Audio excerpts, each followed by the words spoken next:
2 days before New Year's, my boyfriend, Jeffrey Graham, planned to spend the holiday at the beach with his assistant. I did not argue or complain. Instead, I thoughtfully packed his bags for him. However, he mocked me, saying that I had finally learned to be considerate now that I was pregnant. After he left, I wasted no time and went to get an abortion. Why? In my previous life, I tried to use our child to stop him, but his assistant ended up being brutally murdered at the beach. Jeffrey appeared calm on the surface after that incident, but just when I was about to give birth, he cruelly cut open my abdomen and killed my baby. That was when I realized he had been holding a deep grudge against me all along. This time, I was determined to make him lose everything. Chapter Ella. Sophie is here all by herself. What's so bad about me taking her out to celebrate New Year's? If you won't let me take her out, should I just bring her home? Would that make you happy? If you'd really be happy, then fine. All three of us can go back together. We'll see who feels more uncomfortable at the dinner table, you or me. His angry voice made my head spin. I stared blankly at the man with a sarcastic look on his face and the woman beside him who looked so upset. The woman gently pulled on Jeffrey Graham's sleeve, her voice filled with sadness. Jeff, don't be so harsh with Ella. If she doesn't agree, then we won't go. Okay, I've managed all these years. I'll be fine spending this year alone.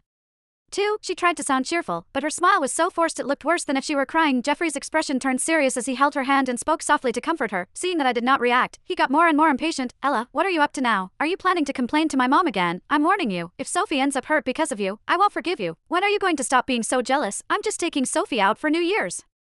It's not like I'm not going to marry you. Why are you making such a big deal out of nothing? If you keep silent, I'll assume you agree. Just don't make a fuss later on. I came back to my senses with Jeffrey's consecutive warnings. He opened his mouth as if he wanted to say more. However, I said first, okay. Jeffrey looked surprised, and as I quietly started packing his suitcase, he felt a weird sense of unease. Before, just mentioning Sophie Lewis would make me so jealous that we would end up arguing. Now, he was planning to take Sophie out to celebrate New Year's, and here I was, packing his bags without showing any worry. Jeffrey eyed me with suspicion. When he noticed the small bump on my belly, he figured it out and scoffed. Figures, pregnant women surely change. They become more understanding and less fussy. He leaned against the doorframe with a smirk on his face. Sophie bit her lip, looking so delicate that it would tug at everyone's heart. Ella, don't be upset. Mr. Graham just feels sorry for me being all by myself, which is why he decided to take me out for New Year's. If you really don't want us to go, don't push yourself. I can go on my own. Seriously, Ella, you can stop packing. Sophie tried to grab the suitcase from me, but in the next second, it crashed to the floor. My hands shook as I held the clothes, seeing Sophie in front of me with her eyes filled with tears. I finally knew for sure that I had come back to life. I had returned to this very day when Sophie